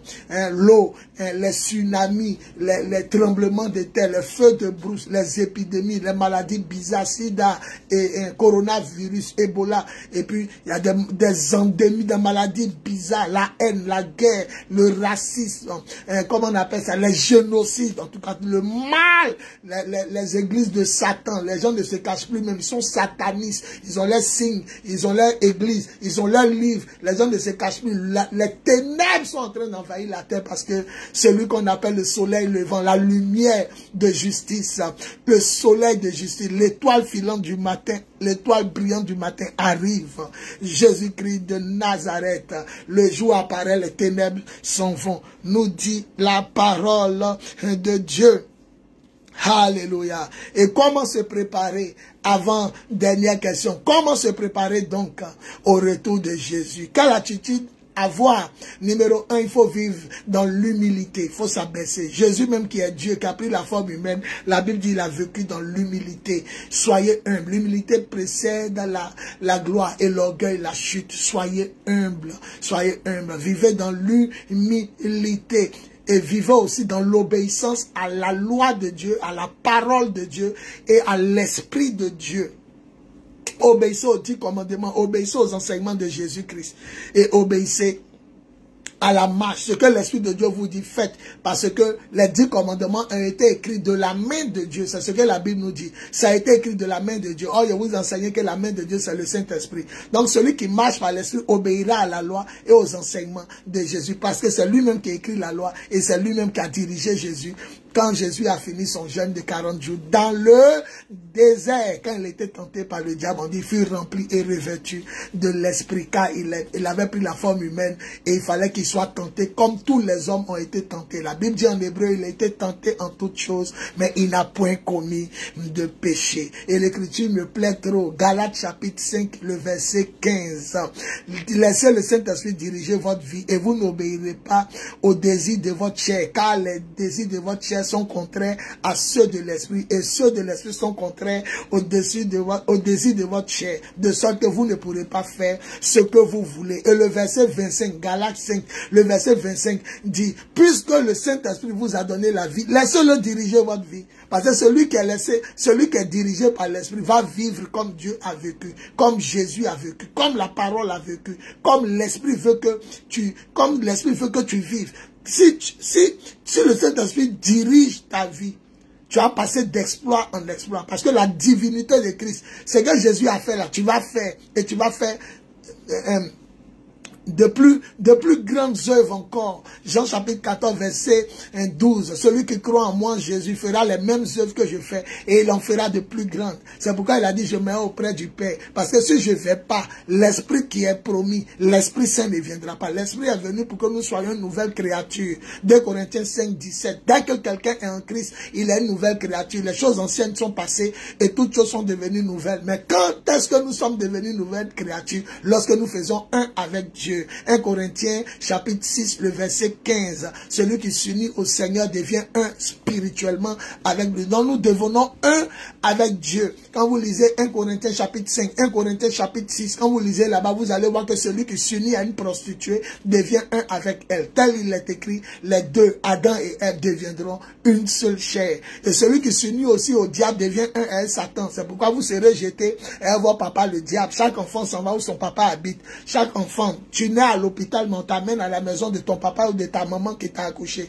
Donc chaque enfant qui est né de nouveau chez le diable ira où son papa le diable est. Chaque enfant qui est né de nouveau chez Dieu ira où Dieu est. Nous, on sera au paradis par la grâce et pour la gloire de Dieu. Et vous qui refusez de croire en l'existence de Dieu, au salut de Jésus ou en la marche par l'Esprit, vous irez là où votre papa Satan est, dans le lac brûlant de feu où brûle le soufre. C'est la deuxième mort. Apocalypse chapitre 20, le verset 10. Quand Satan lit ça, il a mal à la tête. Et le diable qui trompait les habitants de la terre sera jeté dans l'étang de feu où ont été jetés déjà faux prophètes et l'antéchrist. Et ils seront tourmentés, ils vont souffrir, ils seront dans la souffrance au siècle des siècles. Il n'y aura jamais de fin pour eux.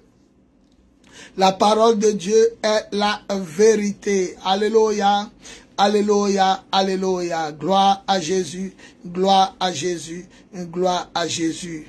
Voilà, donc nous devons vivre dans la sanctification, d'abord dans l'humilité, dans la crainte de Dieu. N'ayons pas peur de Dieu, c'est le diable qui effraie. Quand Jésus marchait sur le lac et qu'ils avaient peur, il dit c'est un fantôme, il dit n'ayez pas peur, prenez courage, c'est moi. Dieu n'effraie pas ses enfants, Dieu n'effraie pas ses créatures. Lorsque Jésus est apparu, ils avaient peur de le toucher. Il dit n'ayez pas peur, que la paix soit avec vous. Il les a calmés et puis il dit touchez-moi, voyez, c'est moi qui suis là. Donnez-moi quelque chose même hier à manger.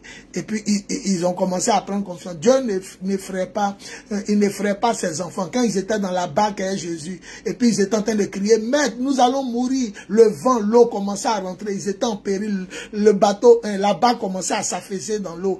Maître, nous allons mourir. Quand il s'est levé, il a calmé le vent. Il a dit à l'eau, silence. Il y a eu un grand calme. Et puis il a dit quoi? Il dit, pourquoi avez-vous peur? N'avez-vous pas de foi?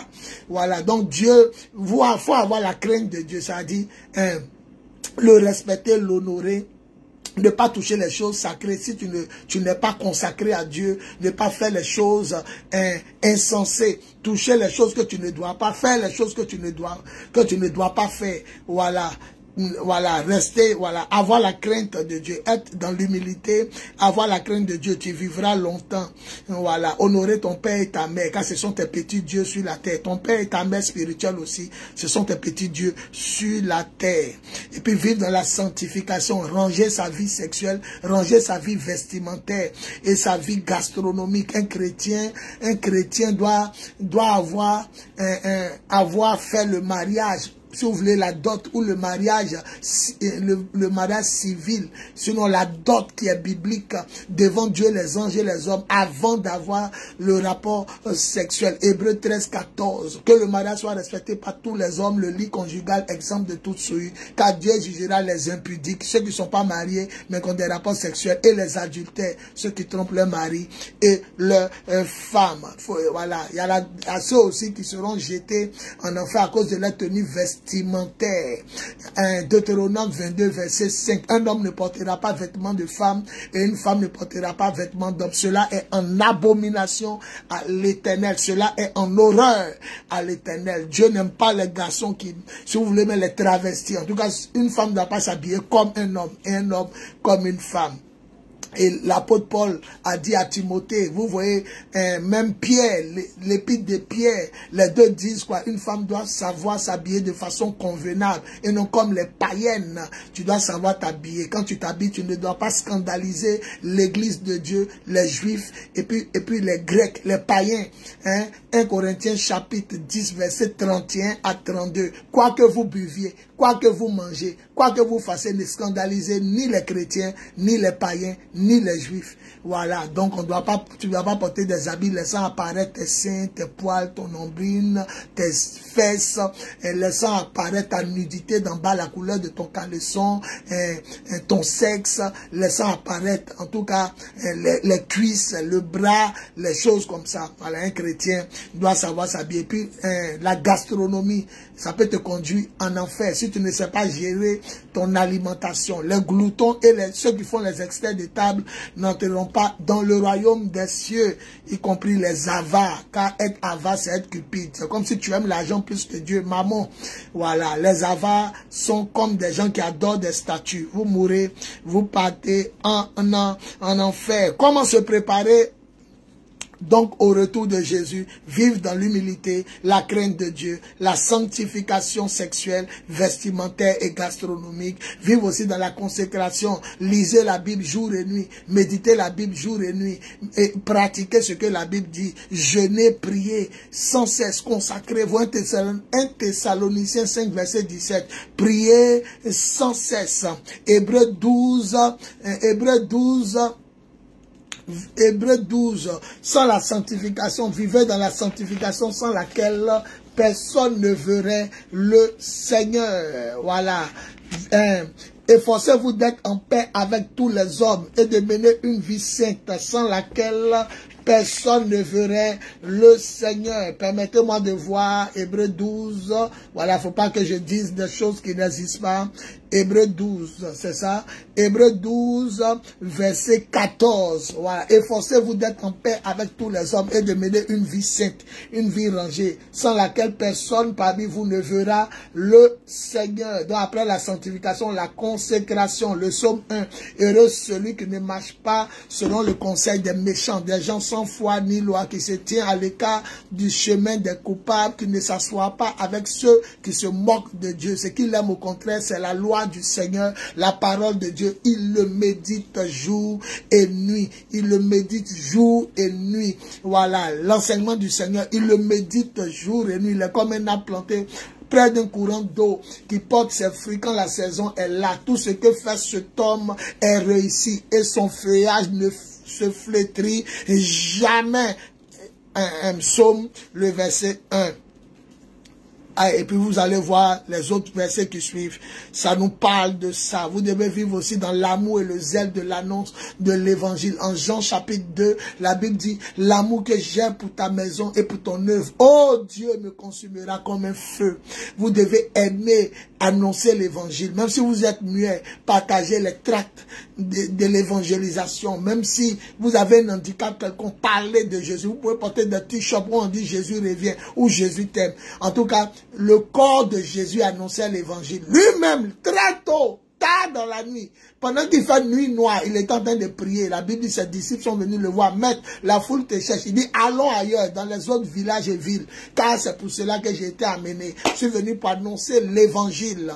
Et l'Écriture déclare que Jésus annonçait l'évangile partout où il était. Il annonçait l'évangile. Il disait aux gens de changer de comportement. Dès qu'il a appris que Jean-Baptiste a été mis en prison, il dit, dans ce moment, Jésus s'est mis à prêcher et dit, changez de comportement, car le royaume des cieux est proche. Et vous voyez aussi en Matthieu, vous voyez aussi en Marc chapitre 6, le verset 12, Jésus a remis son pouvoir à ses disciples. On dit, il s'en allait prêcher aux hommes qu'il fallait changer de comportement.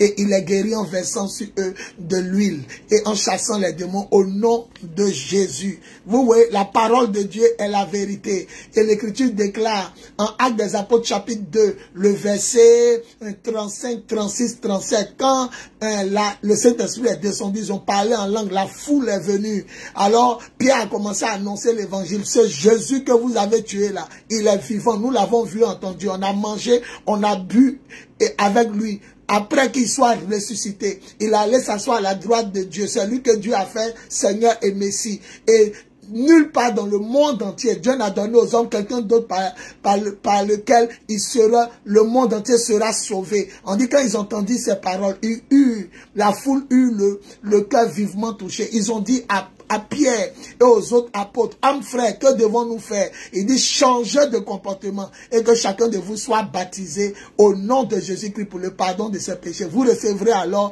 le Saint-Esprit, car la promesse a été faite pour vous et pour vos enfants, pour tous ceux qui sont au loin, en aussi grand nombre que le Seigneur, votre Dieu, appellera. Et ce jour-là, au moins 3000 personnes environ acceptaient les paroles de l'évangile sorties de la bouche de Pierre et se firent baptiser. Pierre dit, acceptez le salut en vous séparant des gens perdus, en vous séparant des styles vestimentaires perdus, en vous séparant de ceux qui vivent dans le désordre sexuel, qui sont perdus, en vous séparant de ceux qui vivent dans la gastronomie, dans l'incrédulité, ceux qui refusent de croire en Dieu. Séparez-vous d'eux.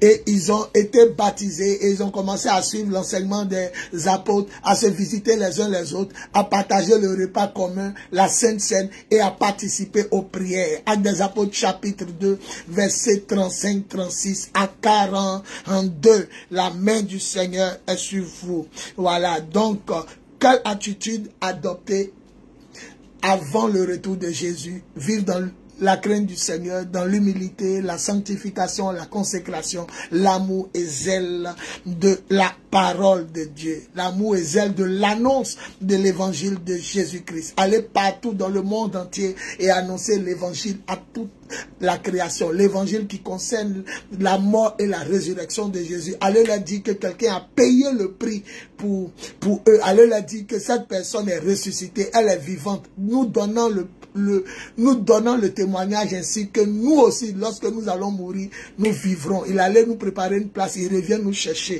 Allez annoncer l'évangile que celui qui croit en Jésus reçoit gratuitement le pardon de ses péchés. Romains 5, 23. Car le salaire du péché, c'est la mort, mais le don gratuit de Dieu, c'est la vie éternelle en Jésus-Christ. Conclusion. Quand on dit prépare-toi à la rencontre de ton Dieu, on t'annonce deux choses. Non seulement tu entends que Jésus revient, mais on te demande de te mettre en règle. Le mystère du boutonnement. C'est-à-dire, vous voyez ma chemise, il y a des gens quand ils se boutonnent, ils commencent par en haut, en bas. Il y a d'autres qui commencent par en bas et en haut. Il y a d'autres qui commencent carrément par le milieu. Le Seigneur te demande de ranger ta vie. Il ne te demande pas de commencer par en haut, en bas, ni en bas, en haut, ni au milieu. Il faut te boutonner. Quand tu sautes même un seul bouton, on te dit, tiens, tu as sauté un seul bouton. Le bouton représente la vie que tu dois mettre en règle. Ta vie sexuelle, ta vie vestimentaire, gastronomique, ta vie de prière, ta vie de jeûne, ta vie de consécration, ta vie de payer dîme, d'assiduité à l'église. Mais quand tu sautes un bouton, on te ramène à l'ordre. Donc Dieu s'en fout de la façon dont tu te boutonnes. Faut te boutonner avant qu'il arrive. Car s'il arrive qu'il y a un bouton que tu as manqué, ça peut te conduire en enfer. Un seul péché peut te conduire en enfer. Apocalypse 21:8. Quant au menteur, leur place sera en enfer. Lac brûlant de feu, c'est la deuxième mort. Un seul péché peut te conduire en enfer. Donc il faut toujours être sous le sang de Jésus, avoir l'esprit disposé pour prier, l'esprit éveillé, et puis être toujours repentant.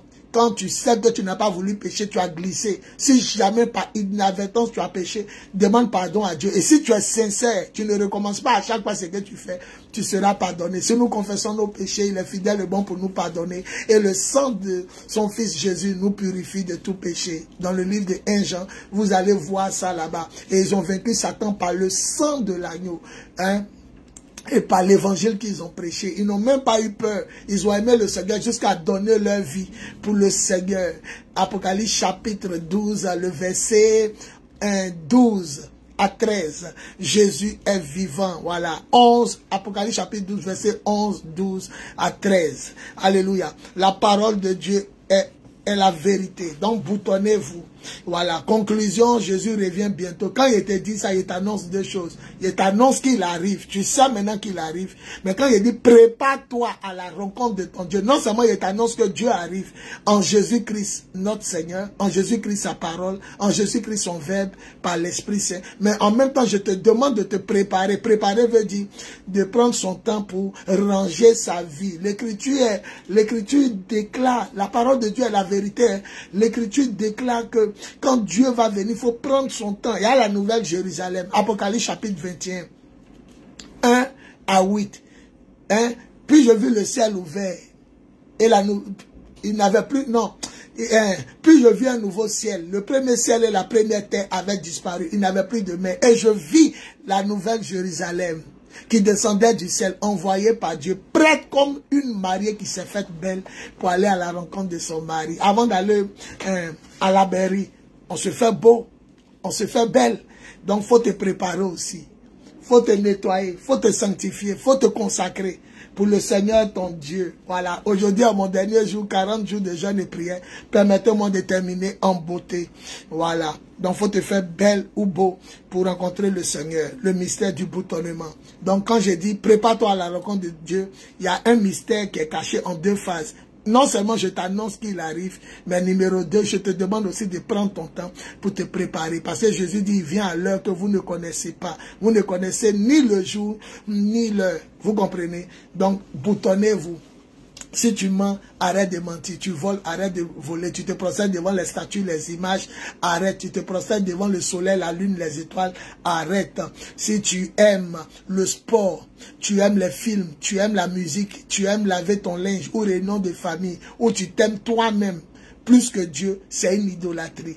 Si tu vis dans la masturbation, le viol, si tu vis dans le péché, la désolation, tu as des rapports sexuels avec les animaux, tu te masturbes, tu aimes porno, tout ce qui est mauvais, si tu meurs, tu t'en enfer. Donc boutonne-toi. Pendant que je te dis prépare-toi, Dieu merci. Au moins tu m'as prévenu. Merci mon frère de m'avoir annoncé l'évangile. Donc je vais me mettre en règle avec Dieu. Il faut te boutonner. Voilà. Et on avait dit aussi qu'il y avait 4 types de croyants. Il y a ceux qui n'adorent pas Dieu, tout simplement parce qu'ils n'ont jamais entendu parler de Dieu. Les primitifs, les sauvages, ils sont là-bas dans la forêt, ben ils sont quelque part, ils n'ont jamais entendu parler de Dieu. Voilà. Il y a ceux qui n'adorent pas Dieu parce qu'ils ne le connaissent pas. Il y a ceux qui connaissent Dieu et qui ne l'adorent pas. Il y a ceux qui l'adorent et qui ne le connaissent pas. Et il y a ceux qui le connaissent et l'adorent. C'est ceux qui l'adorent en esprit et en vérité. Ils ne se prosternent devant aucune statue, aucune image.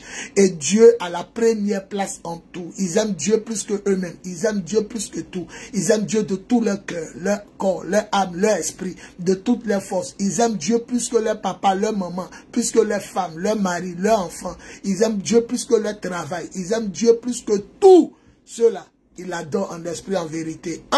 Ils obéissent aux 10 commandements de Dieu qui se retrouvent en Exode 20, verset 3 à 17. Ensuite, ils mettent en pratique les enseignements de Jésus-Christ qui se retrouvent condensés pour la plupart en Matthieu chapitre 5, Matthieu chapitre 6, Matthieu chapitre 7, jusqu'au verset 27 du Matthieu chapitre 7. Et enfin, ils marchent par l'Esprit. Romains 8, le verset 14. Tous ceux qui sont dirigés par le Saint-Esprit, tous ceux qui laissent le Saint-Esprit diriger leur cœur et leur vie, sont les fils de Dieu. Et Dieu vous prépare un héritage solide d'abord sur la terre, une récompense, bénédiction solide sur la terre, et encore, à combien plus forte raison, dans le ciel. Voilà mon enseignement, mes 40 jours de jeûne et prière, sur 40 jours de consécration annuelle viennent de prendre fin par la grâce et pour la gloire de Dieu. Que Dieu bénisse ces enseignements, que Dieu bénisse vos vies, que Dieu remplisse vos vies de connaissance de sa personne, de sa divinité, de sa parole, de son esprit, de ses commandements, de ses lois, de ses prescriptions et ordonnances. Que le Saint-Esprit dirige votre cœur dans sa paix. Voilà, le message le plus grand, le plus important. Prépare-toi à la rencontre de ton Dieu. Amos 4, 12. Matthieu 24, le verset 44. C'est pourquoi tenez-vous prêts, vous aussi, car le Fils de l'homme viendra à l'heure que vous ne connaissez pas. Apocalypse 22, 7. Écoute, dit Jésus, je viens bientôt. Apocalypse 22, 12. Écoute, dit Jésus, je viens bientôt. Ma récompense sera avec moi pour rendre à chacun selon son œuvre. Nul ne connaît ni le jour ni l'heure, mais notre Seigneur viendra. Soyez prêts, vous aussi, ajouta Jésus, car vous ne connaissez ni le jour ni l'heure. Gloire à Jésus. L'apôtre des nations, Bowie Yvon Serge, leader de l'église de Jésus-Christ en Côte d'Ivoire, leader du ministère des apôtres des nations et leader du mouvement de Jésus, le lion conquérant, redoutable et royal de la tribu de Juda. Plus 225 07 08 01 65 07 plus 225 05 05 64 78 32 plus 225 01 01 48 47 54. Gloire à Jésus par la puissance du Saint-Esprit, à la louange et à la gloire de Dieu le Père, pour des siècles et des siècles. Amen, amen, amen, amen, amen, amen, amen. Gloire à Jésus.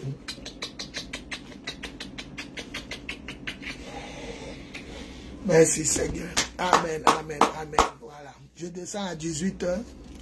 Et puis je crois que les autres jours, je pourrai faire des directs pour garder le cap des enseignements, le cap de l'esprit, mais pas forcément dans ce cadre ici de bureau. Ça peut être ailleurs, partout. Mais je vous tiendrai toujours en éveil avec les enseignements que Dieu me donne par son Esprit Saint, à la louange et à la gloire de Dieu le Père. Gloire à Jésus. Garde la foi. Jésus revient bientôt. Cette parole est esprit et vie. C'est la vérité. C'est la chose la plus sûre qui puisse exister dans l'humanité tout entière. Ici, il y a une chose qui est plus sûre que toi et moi. On est vivant, non, mais si c'est plus sûr, plus vrai, plus réel que ce que nous sommes, toi et moi, vivants, c'est que Jésus revient bientôt. Tôt ou tard, il revient, car sa parole est la vérité. Il dit en Jean chapitre 14, verset 1 à 3. Je m'en vais au paradis, vous préparez une place. Je reviens pour vous prendre. Je ne vous l'aurais pas dit si ce n'était pas prêt. Prépare-toi à la rencontre de ton Dieu. Écoute, dit Jésus, je viens bientôt. Veillez donc car vous ne connaissez ni le jour ni l'heure. Gloire à Jésus.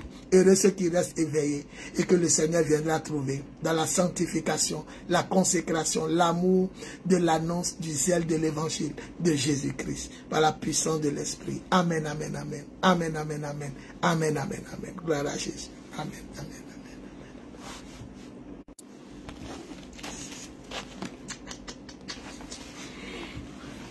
amen.